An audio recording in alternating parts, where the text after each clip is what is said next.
if you wake up with a sore throat and a slightly stuffy head, a lot of us deal with that on a routine basis as we go through a year's time. And it's going to happen once or twice in the winter or whatever, unless you're eating really healthy, then it won't happen once, but every 5 years.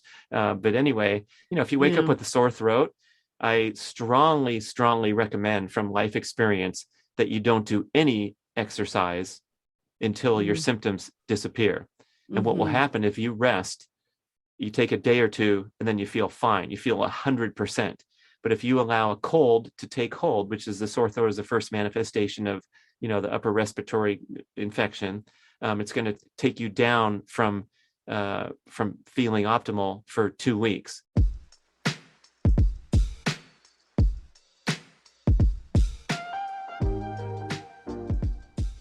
Welcome to I Think I Can podcast. My name is Luella Young. I am a woman who believes that we, like wine, get better with age. Age brings us wisdom, intuition, and a level of sophistication that is beyond the reach of youth. I am here to tell you that living a luxuriously rich and fulfilling life is in your reach. I Think I Can podcast will teach you to think differently in order to get different results. Allow me to show you how to do life effortlessly. This podcast is for the woman who is tired of playing by the rules of society, community, religion, parents, and partners. I Think I Can is all about becoming brave, authentic, purposeful, and strong. Listen weekly and you will find yourself living a life you could have only once dreamed of. Thoughts drive our physiology. So channel your thoughts with me into a life truly worth living. Enjoy the show.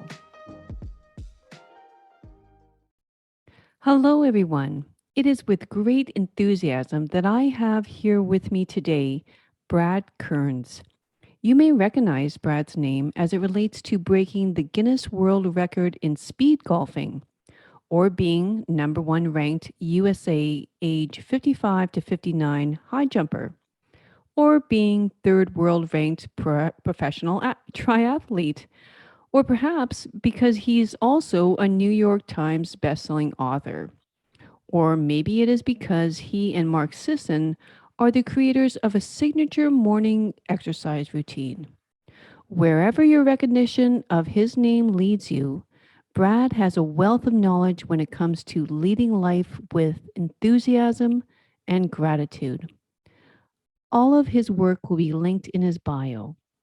And with that, welcome, B.rad. Oh my gosh, what an honor to be on one of the first couple dozen shows of the I Think I Can podcast. It's so exciting that you're launching out of the gate. We talked before we hit record about the continued growth of the podcast medium. I love it. Everyone thinks there's too many shows now. It's crazy. But the stat that I was referencing that only half of Americans listen to a podcast these days. And that's grown tremendously from 18% a few years ago. Most people didn't even know what it was. But we still have half the population that has yet to push that play button and join the wonderful world. So they're going to find shows like yours, and the shows are archived forever, which is so cool. We have this ability to go back and listen to what we want. So I'm so happy to join you. Great breezy intro. We're ready to rock and roll now. We are. And okay, so B.rad, because the podcast is called I Think I Can, obviously it's more around mindset, right? And I want to know if you could go back in, your memory vault, when was the first time that you sort of had a recollection of when you started to use that mindset? Now, I'm guessing it's probably related to athleticism and all your achievements there, but, was there a time where you're like, mindset is important? Wow, that's a great question. And we know that the mindset gets in the way a lot. Yeah. with our formation of self-limiting beliefs and destructive behavior patterns that follow. And we have to fight against those our whole lives and continue to work on it every single day. And the self-doubting voices come up because we're measured and judged so much in modern life in every way, especially in the athletic world. And I did learn a lot of really impactful lessons from not only being an athlete as a kid, but having that be my profession for 9 years when I raced on the pro triathlon circuit, where your measurement of success and failure and a lot of times self-worth was so graphic and so intense. And so when Mm. you win a race or you do well, you're on top and you're getting all this attention and you're getting paid money to do something that you love, and everything's wonderful and breezy and sunshine, candy canes and popcorn. And then you struggle, and people aren't returning your calls; they're looking the Mm. other way. You're wondering, you're doubting yourself tremendously because you've worked so hard for something, and then something goes wrong. And so I had to fight that battle over and over the course of my 9-year career, because of course everyone has ups and downs, and it's like, wait, what happened to that confident guy who was fun loving and freewheeling and going with the flow and having all these success factors in place that I didn't even realize, because I was just out there having fun and listening to my body. And then you start to get tense and feel the pressure. And then if you struggle, it turns into a downward spiral where you're forcing success to happen rather than allowing things to happen naturally. But trying to answer your question, I think I'll go back into my youth, and I have a cool timeline on my new website. If people are really interested, it's the web designer said, okay, you got to do this personal timeline. I'm like, okay. And so I had some fun with Ah. it and showed the surprise victory of my race when I was a young triathlete, and racing and running around the track in high school and having fun. But I do recall times where I succeeded with great surprise. Like I had no idea I was capable of such a breakthrough performance. And Mm. the confidence going in really wasn't there. The mindset wasn't there. I stepped onto the track in the state qualifying meet for California, which is extremely competitive. And I never dreamed that I would make it that far. But I was just standing there with these great guys who I idolized, the great runners of the nation, really, that I was about to race against. And I went in there and I battled it out pretty well, and I qualified for the state finals as a senior in high school in California. And Mm. I was the most stunned person on the track. And so sometimes, we work up these great fantasies that you can do it if you believe in yourself, and if you write enough sticky notes, and if you repeat your mantra 17 times a day.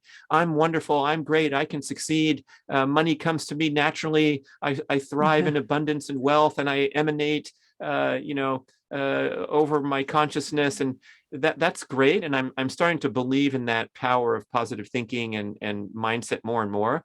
But there's also times where your destiny unfolds due to all this hard work that you put in, or due to being in the right place at the right time, and you succeed kind of without any of these these success factors in place. And it was me as a kid just running hard and competing and watching where that took me.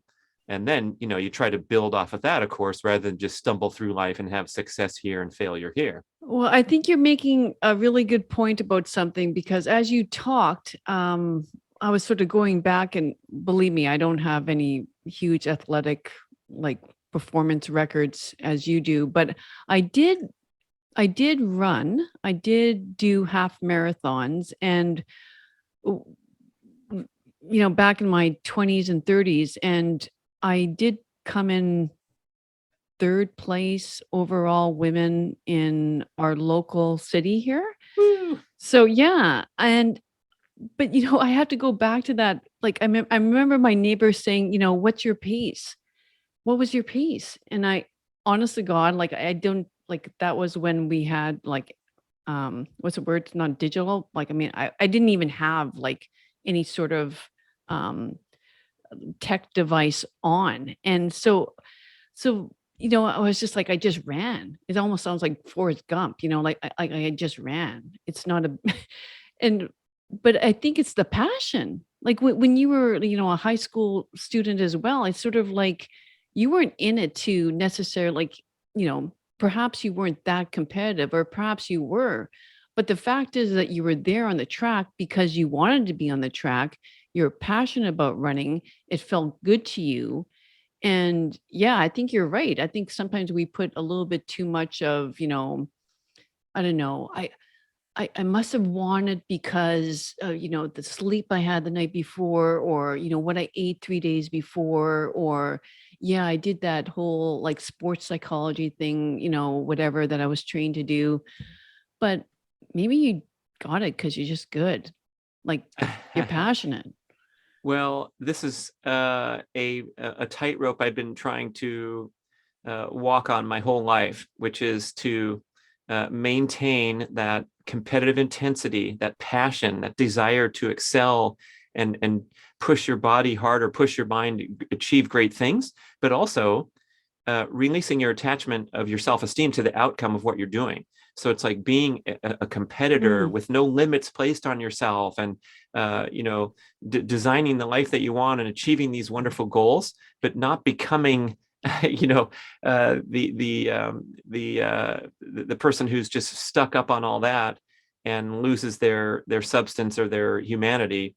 And I think that's a really difficult challenge, because the more competitive you get and the more intense the circumstances are, it's easy to get sucked in by the vacuum, to where you're living and dying by these things. And then you have all kinds of struggles, whether you mm, succeed or fail, because you're just too caught up in it. And those are the mm, caricatures we see of the person strutting around with their expensive car or clothing, and mm, wanting to be seen and showing off, and everyone criticizes social media as the show off mhm. forum. And then on the other side, it's people who feel discouraged when they're not quite measuring up to the standards of their peers or their successful brother or sister or whatever it is. And so that part, that's kind of delicate, because Mhm. you can easily misinterpret some of these messages to feel that it's okay to just sit on the beach all day and be a surf bum, and not buy into all that nonsense from modern consumerism culture. But that's really not the message. The idea is that we want to make a difference in life, and we want to strive Yeah. for our personal best at all time. Just do it with some delicacy, so that you can let go as soon as it's over. Roger Bannister, who was the first human to break sub 4 minutes in the mile, Sir Roger Bannister, the late Sir Roger Bannister, had a great quote, and he said the essence of athletics. So he's talking about his area of passion, but you can fill in the blank with Yeah. whatever you want. So the quote is, the essence of athletics is that while you're doing it, nothing else matters. But when it's over, you file it away in a place generally not very important. And he was a guy who Mm. retired at the top of his game as the world record holder and Olympic runner. He retired to go do his medical studies at Oxford and became a noted physician in Great Britain, and was knighted and had this wonderful life.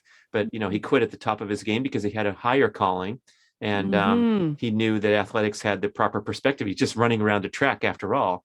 And today, Mm. now we have athletics as a centerpiece of culture, and so it's quite important what these top athletes are doing. And we distort it, and it's kind of ridiculous, where we idolize these people, and then they misbehave off the floor, off the arena. Yeah. And there's all kinds of kind of weird dynamics going on. But generally, it's okay to compete really intensely in whatever you like, and then walk off to the sunset with a smile, and tackle your next day.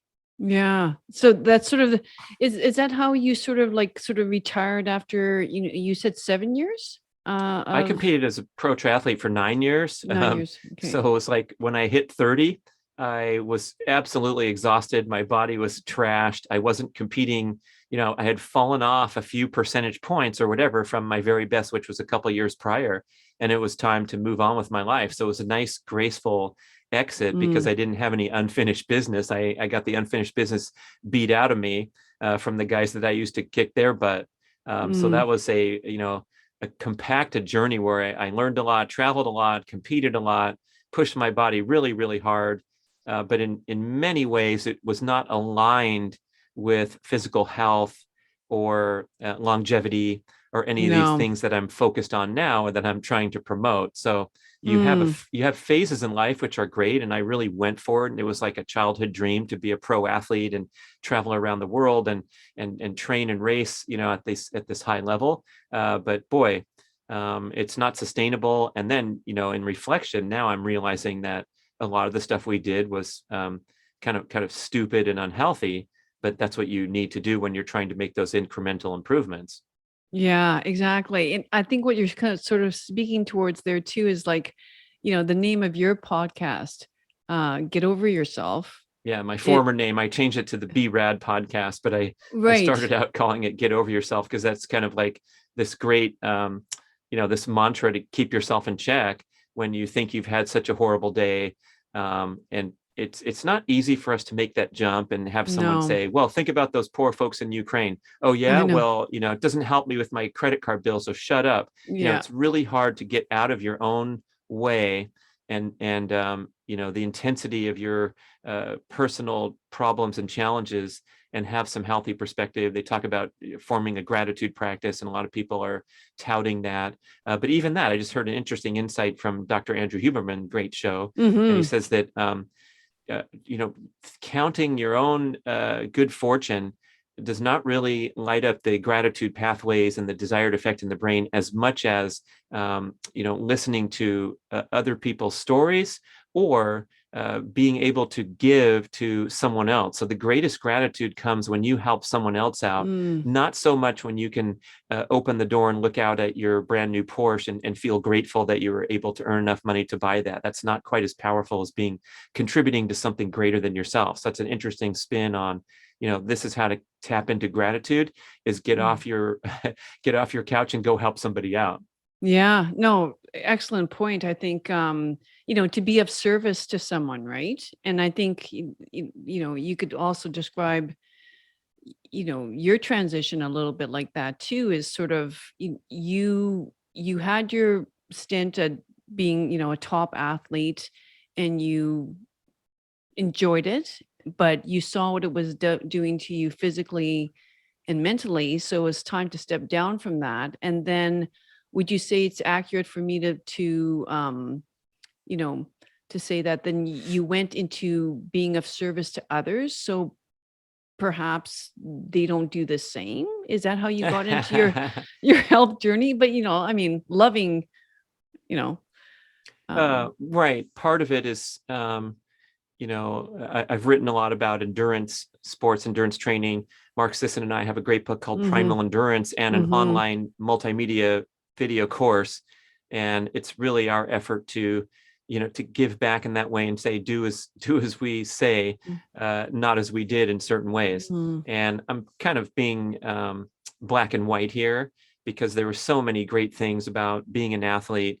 And I think it is you're making a meaningful contribution to society. It's kind of a selfish sport where you're training hard, but I was also, an inspirational figure to a lot of people, and I was doing stuff and going after my dreams and thereby bringing people along with me in many ways. And so it yeah, was just a nice transition to go do something different, such as write books about the mm, experience. And mhm, it's all part of the same thread. But yeah, there's a way to do, especially when you have extreme athletic goals, you have to be very careful to do things in a correct manner that allows you to protect your health as much as possible.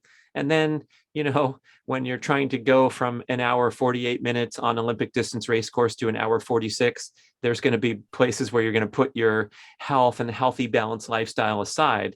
And that's all fine because those are, narrow moments in life where, just like when you're bringing your startup company to the initial public offering, you're probably going to be working 73 hours a week instead of 40. But, that's a small price to pay if this is a culmination of something where on the other side, you're going to have a lot of time traveling and vacationing or whatever. So, we make these mm, choices in life, and that's all fine as long as, we're looking at big picture balance as well over the years and decades. And so now, I've spent many years trying to unwind that extreme endurance training and be more mhm, balanced and broad based with my fitness goals and my health practices. And that's a really mhm. great experience to be living in present time, where I have, tremendous competitive intensity still. I have these really big athletic goals and I love them. But guess what?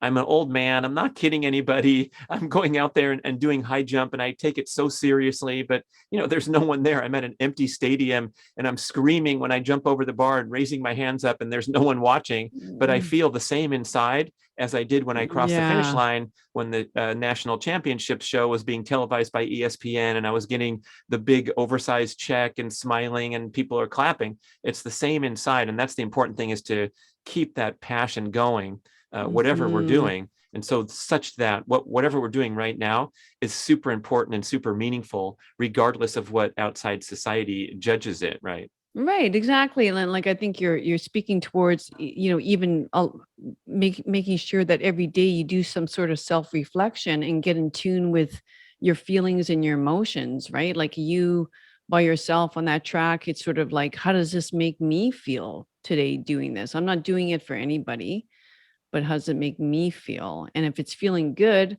then you do more of it. If it's not feeling good, yeah, then you give it up. Speaking, you mentioned Mark Sisson.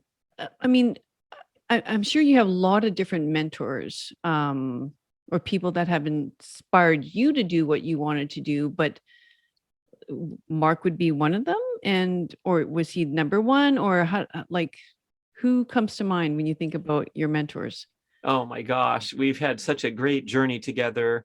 I'm sure listeners know he's kind of the forefather of the primal paleo movement, and we've been writing books together for 15 years straight now. But I actually, our relationship goes way back before that, because when I was a young triathlete in Los Angeles, he became my first coach. He was a retired triathlete who had been at the elite level in the Hawaii Ironman and running Olympic trials marathon. And so he was this noted endurance athlete who's 12 years older than me or something. And so we had a coach athlete relationship way back when, and he taught me so much and guided me to, my greatest heights on the pro triathlon career. I was at my very best. I was national champion. I was number 3 ranked in the world.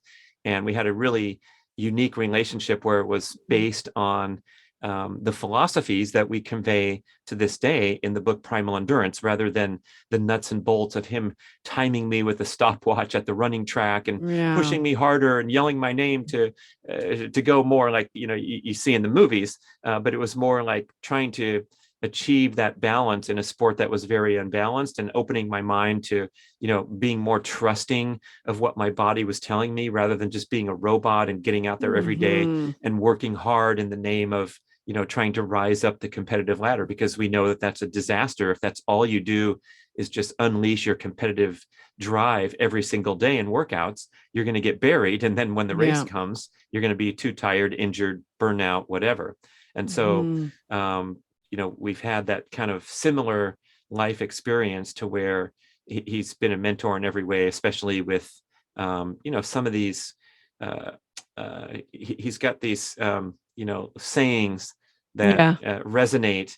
And I keep a list of them because they come up so frequently.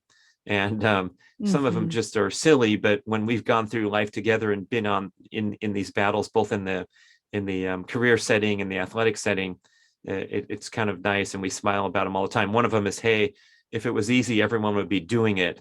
And that's an aphorism that you can apply to like a business or starting your own podcast and publishing a podcast and all these things, where no, it's going to be really, really hard, but the reward and the value is there to where you can persevere and realize that, you're enjoying the journey, and it's really, really difficult. And that's what, gives life's richness and meaning. 100%. Yeah. I bang on. So okay.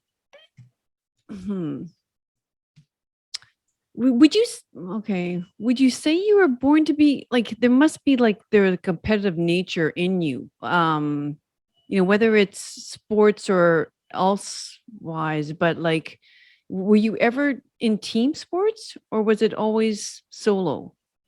Oh yeah, I did all that as growing up. I was obsessed with sports. It was a really great childhood, because when you have something that really gets you focused at a young age, and learning all these skills. In team sports, of course, you learn that camaraderie and all those great things. And I wanted to be a professional football player. I wanted to be in the Olympics. I wanted to be a pro basketball player. I was all in, and I was very competitive and passionate. And I was growing up in Los Angeles, which is a big city in California. For those of you who never heard of that, but the level of competition was just stunning.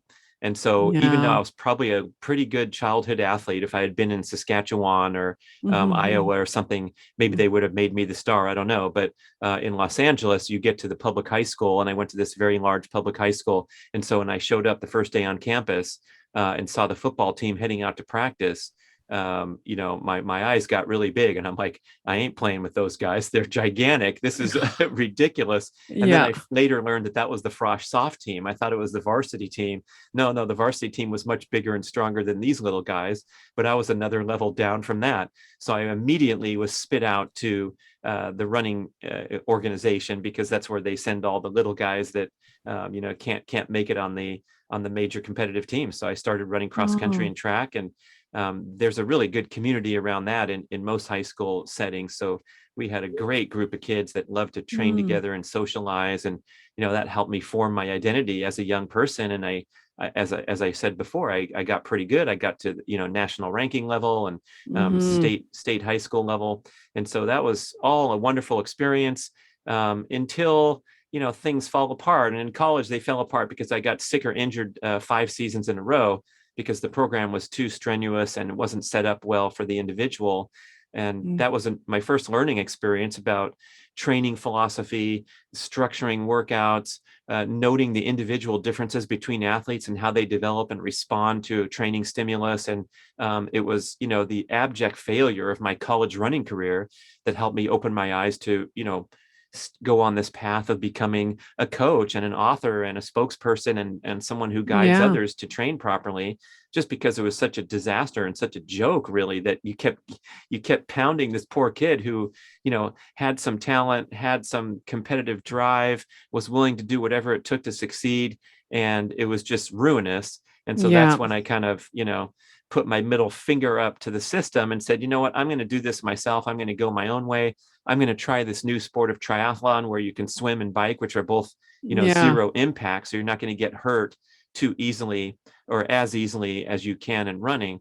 And so when I blended all those things together, I discovered a new passion, and that thrust me down, this thing that eventually became a career for a decade. So I think there was a question in there earlier, but I'm getting all heated up because I remember my college running career, and I still have an emotional response to that, where there's so many. And just to take this bigger picture, there's so many well-meaning folks today who walk in the doors of a fitness facility and sign up for that book of 12 sessions with the trainer, or just go to the classes and participate in the boot camp or the spin class or the step class. And by and large, the structure of modern fitness experience lends itself to breakdown, burnout, illness, and injury and exhaustion from the individual overdoing it, because the classes generally are too strenuous and last too long for the average busy person who's not, dedicating their entire day to fitness and recovery and nutrition. They're just trying to get in shape a little bit. And I contend that we all deserve a kinder, gentler approach in the mainstream fitness experience, where you can realize that going outside in your backyard and doing a few minutes of strenuous body weight exercises is a fantastic workout. And you can stack these up throughout the day, where you're doing a bit of workout here, a bit of workout there. It's not this big formal thing where you have to get in the car and drive somewhere and sign up and kill yourself for a 60-minute session. It's more about just being increasing general daily activity and putting your body under some form of resistance load or explosive effort now and then, that lasts, very short duration, so it doesn't crush you. Yeah, exactly. I mean, and you're just speaking towards sort of what my next question was. Like, if you had to do your 20s over again, I was going to ask you, what would you do differently? But I think, you answered that already. You wouldn't have killed your body. My 20s, that was when I was training and racing. And Mhm. we still talk about this all the time. And I gave that example of like trying to make that incremental improvement to go from 1 hour and 48, which is seventh place, to 1 hour and 46, which is Yeah. raised arms, big prize money, and big accolades, you know. And so how does one do that when 148 is already sensationally fast for swimming a mile, biking 25, and running 6 miles? And there's possibly, um, you know, there's possibly a way to do it better where you're not falling apart and risking illness and injury every time you try to get faster. And I think the modern athlete has probably made some good progress there, where they're more consistent and they're taking better care of their body. Yeah. But Dr. Phil Maffetone is one of the leading endurance Mhm. coaches.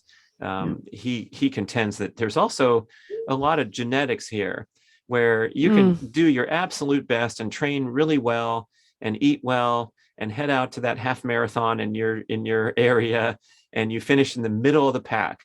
And what is that all about? Oh my gosh, that's so disappointing. You were hoping to get onto the podium, or wherever people are always Yeah. striving for more.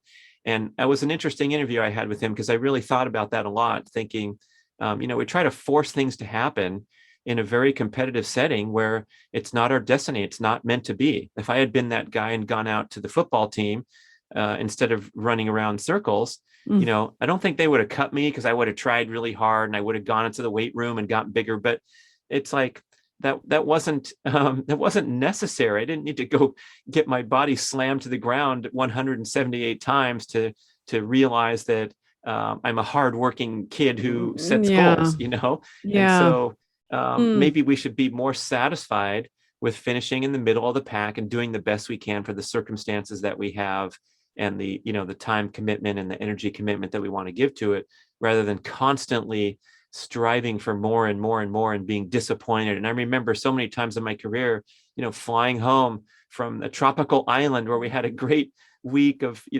enjoying the beach and the tourism, and then of course competing in the race and getting treated really well by the race host, and I took fourth place, and I'd be upset and frustrated and negative energy, rather than saying, well, that was an enjoyable experience, and guess what, 3 guys went faster than me and they deserved it. And having a completely different Yeah. perspective, that's not Mhm. going to diminish my competitive spirit, by the way, because the next time out, maybe it's my turn to win.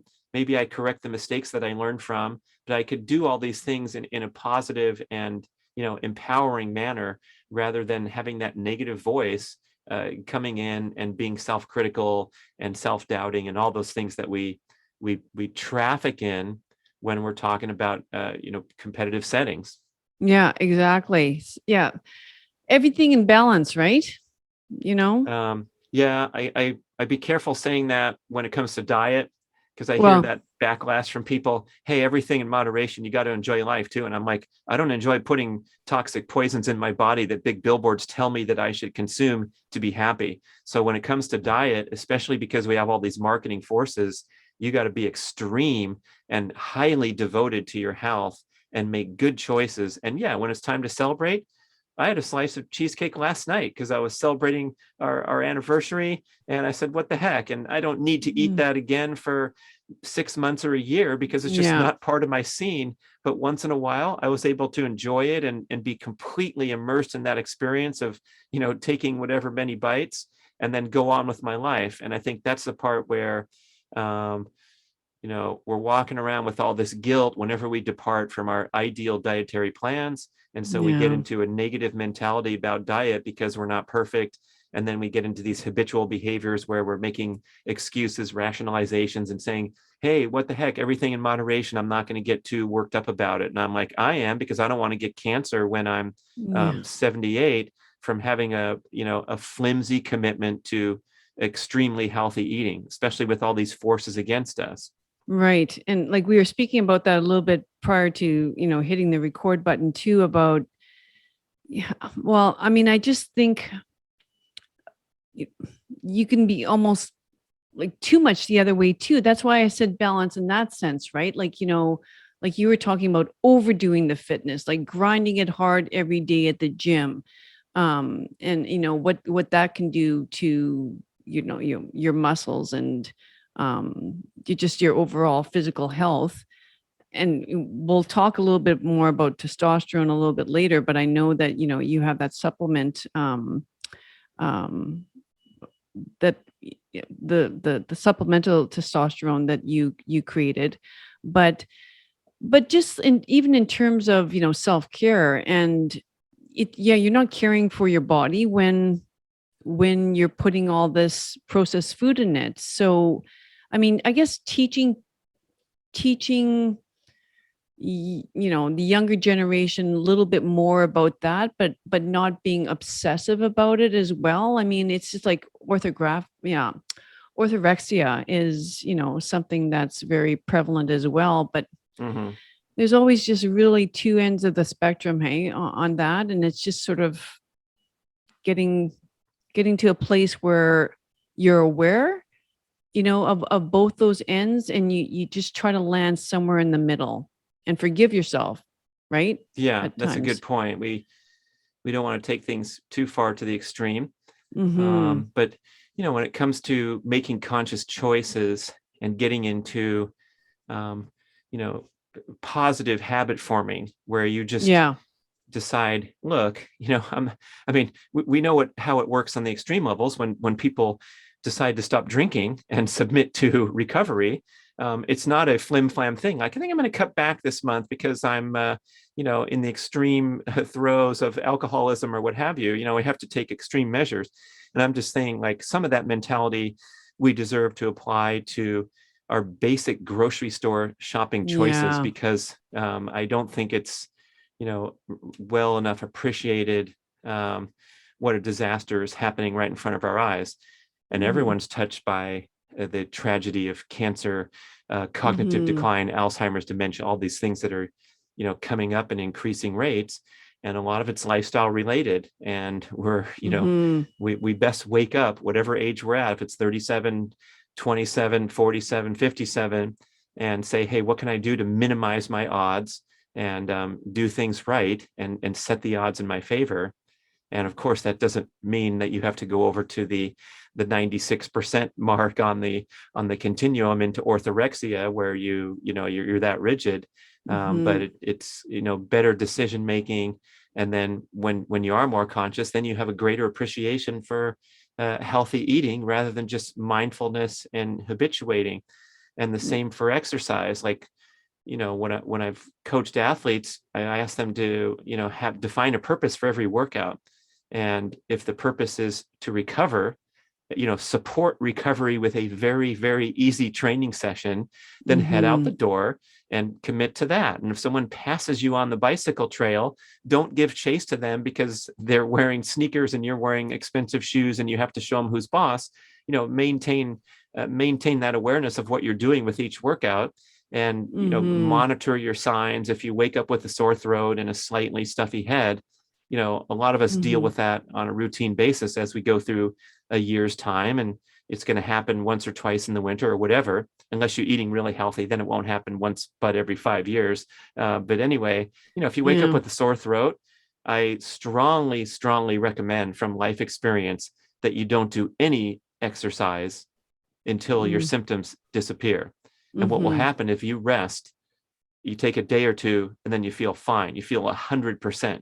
But if you allow a cold to take hold, which is the sore throat is the first manifestation of the upper respiratory infection, it's going to take you down from feeling optimal for 2 weeks every time. Mm-hmm. Even a minor cold, you have symptoms for 4 or 5 days, whatever, and then the second week you're just kind of tired and you're not yourself because your immune system's still fighting the infection. And so it's either 2 days of backing off or 2 weeks of feeling like crap and trying to stick to some consistent said schedule for whatever reason. And a lot of it's the ego or Yeah. arbitrary analytical idea that this is the best way to go. Well, beliefs that were instilled in you since you were a young child, right? I mean, we could go into that too. It's sort of like, this hardworking ethic, that our parents might have, like put your head down and just, ignore it. Mm, Yeah, you're right. tough. Yeah. Yeah. Yeah. So, I mean, that's, yeah. That's something I think we all need to reflect and look at more closely is what is it that's making us do so much self-harm, or what is it that's making us be so critical of ourselves? Because yeah, that's not what's going to get us ahead of in life is allowing that self-critic to enter, your world daily. And Yeah. I've had some interesting trainings and insights on this. And one of them that sticks with me is like, um, you're behaving in a certain pattern. You've identified it, which is great. That's the first step. Your yeah. awareness is the first step to changing and rewiring the brain and healing or what have you. But we have to recognize or ask ourselves, you're getting some kind of a payoff here. Yeah. Even this thing that you hate that you do, I wish I wouldn't binge on ice cream late at night after Mhm. trying to adhere to healthy eating strategies. I hate it. I hate it about myself. I'm so disgusted the next day. Whatever. I'm just making an example, right? Yeah, yeah. But what's the payoff? And sometimes there's a payoff. I argue too much with my partner, and I can't stand it. And I wish we didn't argue so much.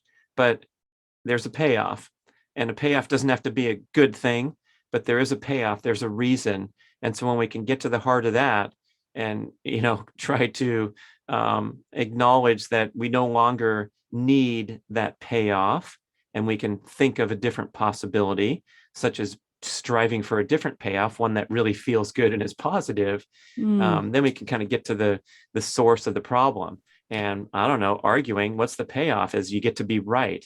Who's that relationship expert? I think it's John Gottman. Maybe someone else said, Yeah. do you want to be right or do you want to be married? And Yeah. that floats around a lot. And it's like, wow, that's a pretty heavy one. And then Well, with the ice cream binge, maybe there's too much pressure because your diet is too restrictive. You're in the deprivation mindset, and humans don't like to be deprived of anything.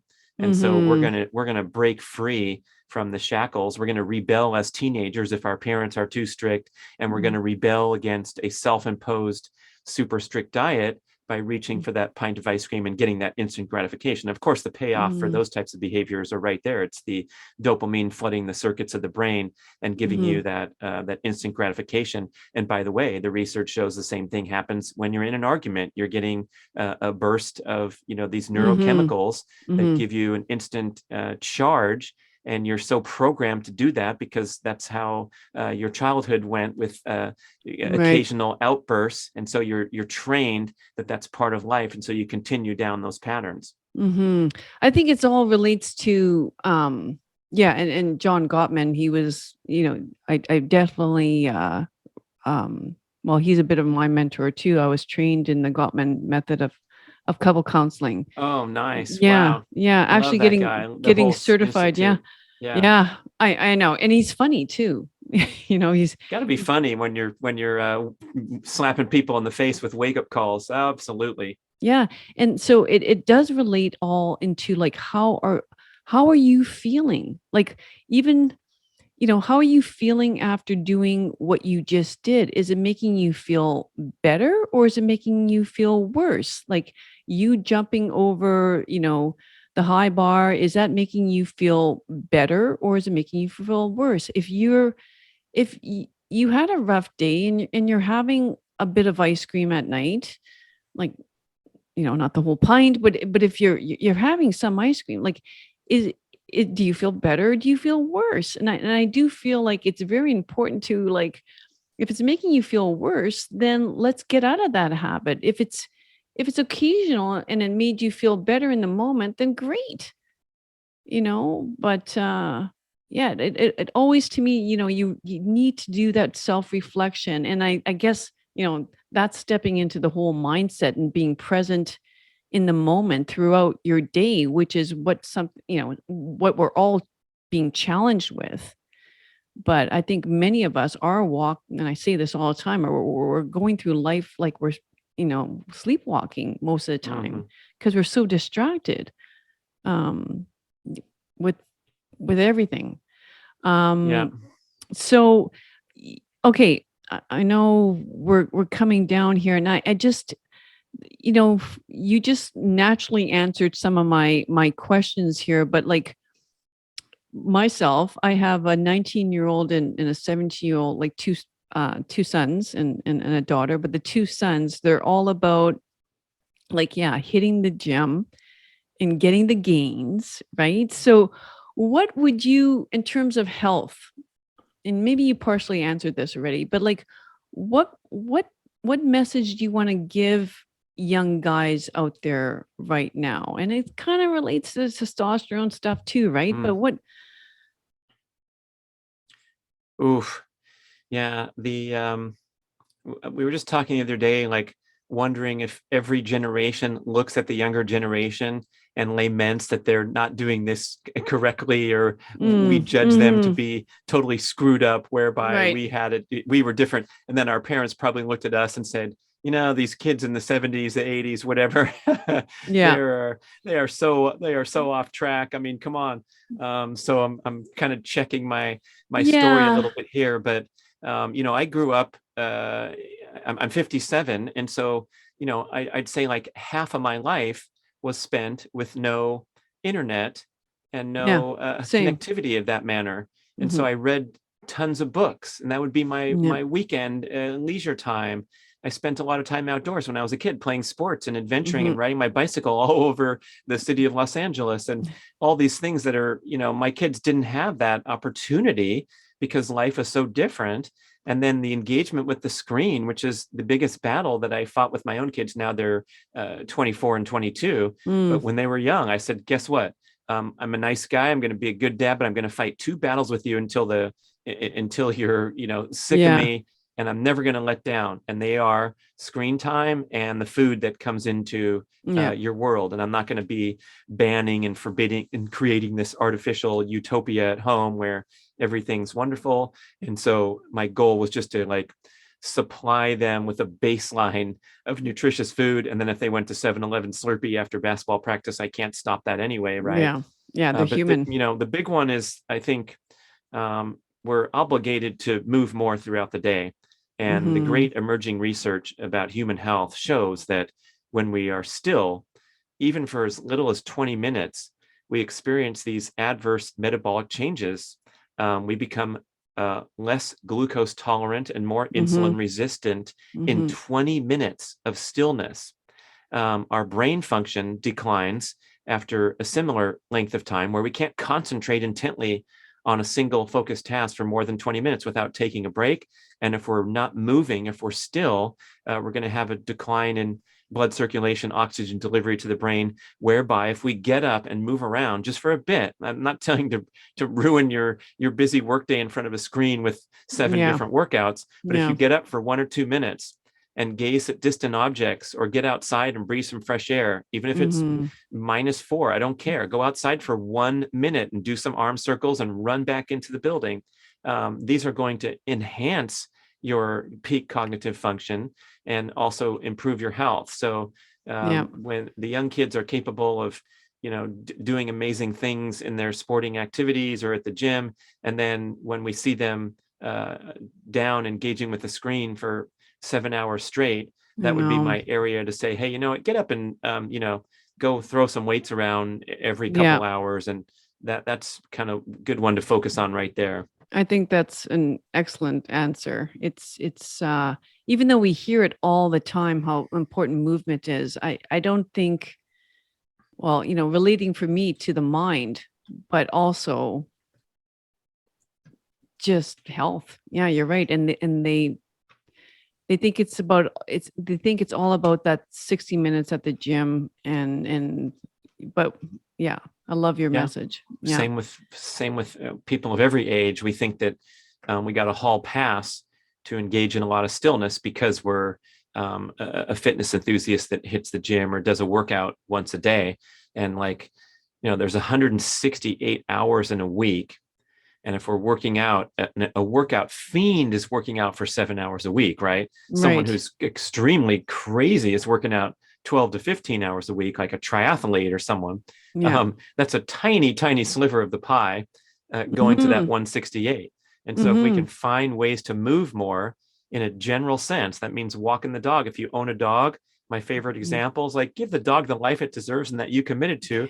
And of course, Exactly. you're going along for the ride, but at least serve something higher than yourself, which is the dog's needs to get outdoors and engage with, outdoor setting. So Mm-hmm. that's a great goal for everyone, but yeah, especially youth and the prime of life, and optimizing those hormones and things that you mentioned. It's Mm-hmm. big, and active life is a big one. Yeah, and there you go, a double win, because we were talking about acts of service before, how that gives you a dopamine hit while you're doing it with your dog. And yeah, you're doing it for yourself at the same time. So, okay, how about, well, actually, before I ask, I'm just going to ask you like just 5 questions so that we do get to know yourself a little bit better. But Ooh, fun. All right. yeah, yeah. Let's do it, people. But before that, I noticed that you raced a couple times in Canada. And how was that? Did you enjoy?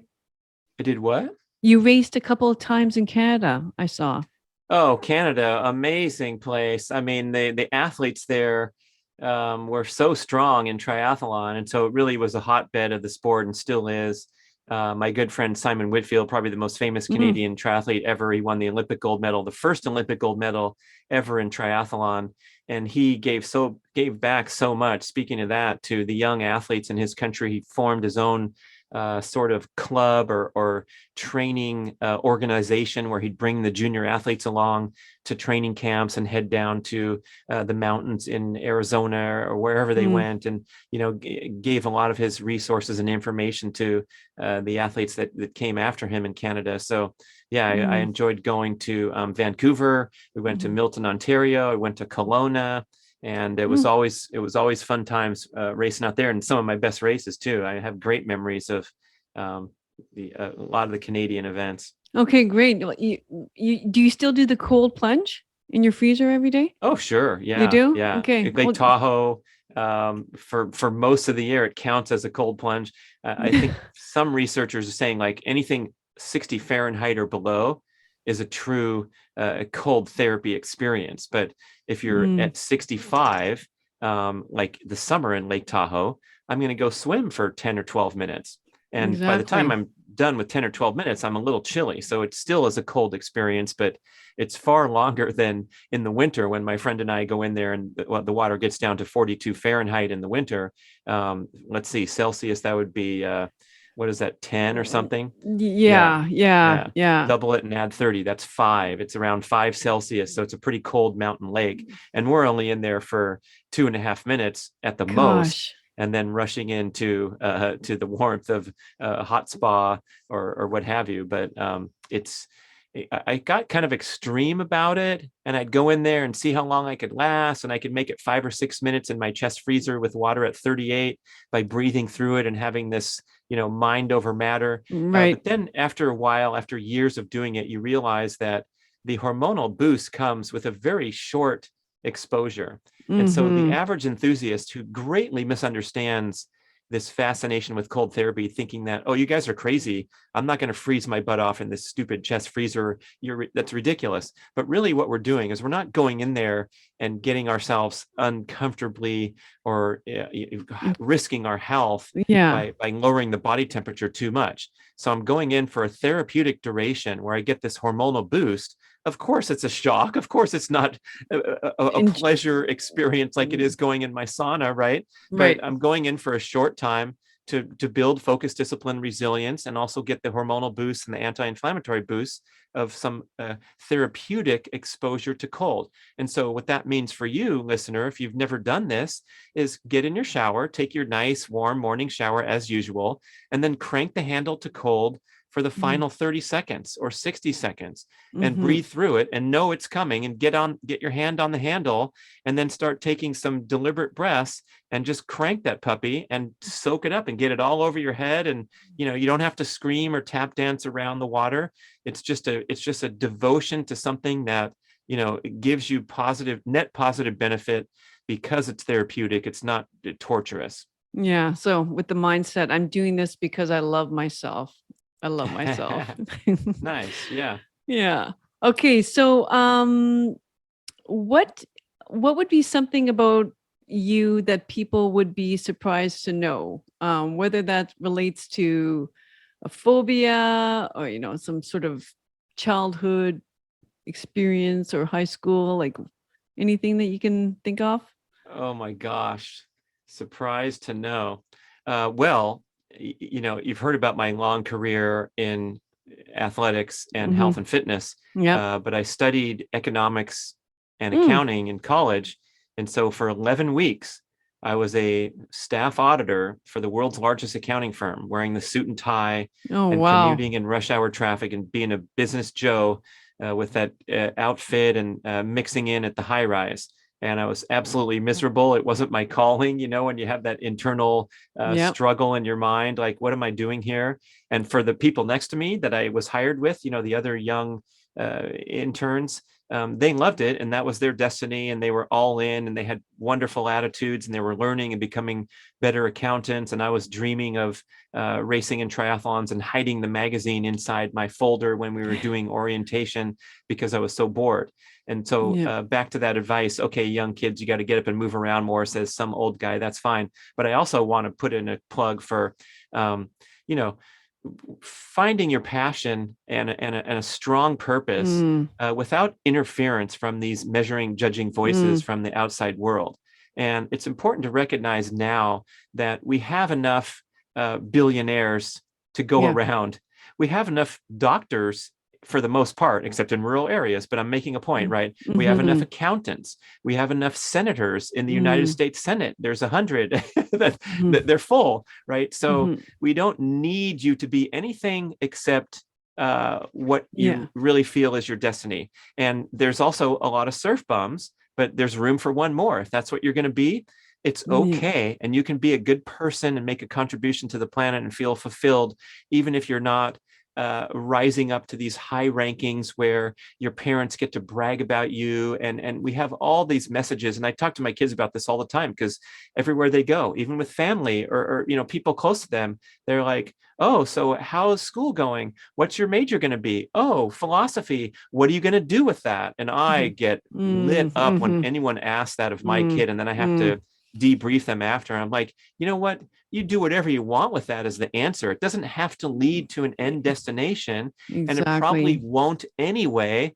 for the poor engineer or nutritional science major that finds out, like me, when I took the accounting major and then got into the world and hated it after 11 weeks. It was kind of a waste in that sense, thinking that it was leading anywhere. Yeah, no, absolutely. Again, this relates, we can bring it back to what we were talking about before. Being of service to someone is really what lights up those dopamine pathways. So whether it's you are a bus driver and you're carrying people around the city all day, or yeah, or a dentist or a massage therapist, it doesn't matter, or garbage truck, driver, like you're being of service to people, and that's all that you need to feel purposeful and meaningful. Okay, back to okay, Hollywood celebrity that you were gaga over in your teens. Oh, this will answer question number one as well, because Robin Wright was my high school track and field teammate, and Mm. she was a very live wire back then as well. And little did we know she would go on to be a major Hollywood celebrity with Mm. all those shows and movies, Forrest Gump, and what Yeah. was her big TV role with the White House. Mm. Uh, so yeah, she's had a long career in Hollywood, but I was there from the beginning. Neat. Yeah. Okay.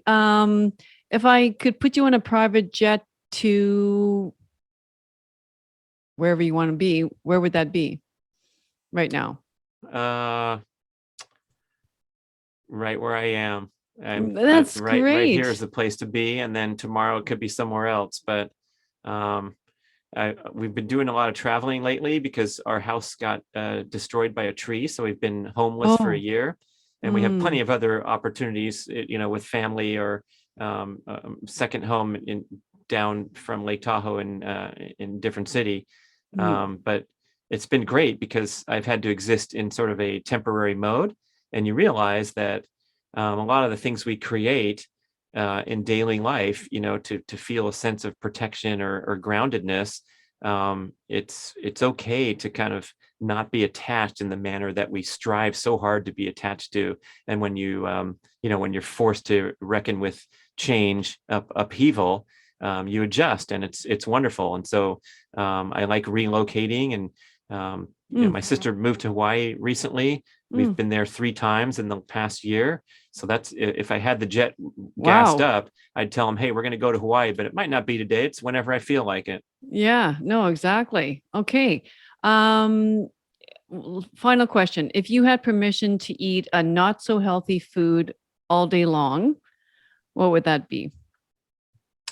I really, I don't take my mind there, because I eat whatever I want every day, and I have no restrictions, and I'm not feeling deprived of anything. I used to like the Ben and Jerry's, Stephen Colbert ice cream, Americone Dream. It was great. I'd polish pints off of that back in the day. And, then you learn and you look on the label and you realize these hippie, trippy, cool dudes with that vibe that they convey on their label. I'm sure they sold out to a major corporate brand a long time ago, but they put refined industrial seed oils on certain of those pints, and so it's not even a healthier ice cream than what they're trying to convey. And it infuriates me so much that I have told myself that I don't like this anymore, because I don't like putting it into my body, even if it gives me 5 seconds of instant gratification on my tongue. Even then, because I've programmed myself, I don't enjoy it. So if someone stuck a spoonful and said, hey, new science emerges that this is really healthy, it would be really hard for me to reacquaint that into my taste buds and into my consciousness. Now, to answer the question in completeness, I'm a huge connoisseur of artisan dark chocolate. And so I order up from websites, and I find the best stuff from all over the world. I think if you're watching on video, you can see in the background, there's a stack with like numerous different brands sticking out there. Oh yeah, there's some from Hawaii. I just ordered directly flown from the Big Island of Hawaii. And I had an interesting, just to give a little plug here, I had an interesting guest on my show, Sean Askinosie. He's an artisan dark chocolate maker in St. Louis, Missouri. And he was describing the state of the cacao bean farming on the planet. And it grows in the equatorial areas. So it comes from South America, Central America, or Africa primarily. And he said, if you are buying mainstream chocolate bar that costs usually around $1 an ounce, so you'll see a Hershey bar, maybe less than that, it's $1.79 for a 3-ounce bar. Or you can go even to a health food store and look at some of these brands that seem healthy and sustainable and all that, but they're $3.29 for a 3-ounce bar. If you're paying that typical low price for dark chocolate, you are supporting child slave labor in Africa, because the farmer cannot get a fair price unless they're buying these beans from commodity sources where they're undercutting and they're utilizing really cheap labor. It's same with buying a pair of Nike basketball shoes, which is made with child labor in Malaysia, and that's been in the news for decades. But it was a real eye opener to me, because when I'm shopping for these bars and like, hey, let's pick one. Here's this bar from Hawaii, and I'm showing it for people watching on video. I think it's $12. And it's only a 60-gram bar. That's 3, 4, 5 times more expensive than the bar you can get down at your local Whole Foods market or wherever. But when you get that into your mind, that your discount shopping is supporting unsustainable destruction of the planet and misappropriation of labor, it will kind of habituate you to making better choices and feeling more conscious about it. Well, see, thank you for that. I had no idea. And then, but secondly, if you can get your mind behind it, like that thought would allow you to release all these, like the taste buds, the taste for it, right? Like suddenly it goes away immediately when you start thinking about, again, being in the present, right? Like, taking this right now Yeah, all the images, all the thought behind that would be enough to just go, I have no taste for this anymore. Right. Yeah. Great. Okay. Well, thanks so much, Brad. It's been a lot of fun. Yep. Good stuff, Luella. Your energy is, like no other, right? If anybody is not that familiar with the books that you authored, I think you orated all of them, like on Audible. I've done a lot of book recording, people. Yeah. If you want to get some value added, I go off script. That's my specialty. Totally. So I'm narrating the book, and I'll give you some tidbits here and there when they come to mind. The studio engineers are like going crazy. They're looking at me with weird faces through the glass, like, what are you doing? I'm like, I'm just adding some value for the audiobook listener. But yeah, you can go to bradkearns.com and click on books. You can see some of the books, and there's videos, there's entertaining things. I'd love to connect with people. So thanks for the opportunity, and keep it up. Yeah, no, definitely will, Brad. Again, have a great week. And for everyone else, I'll see you next week. Thanks, Luella.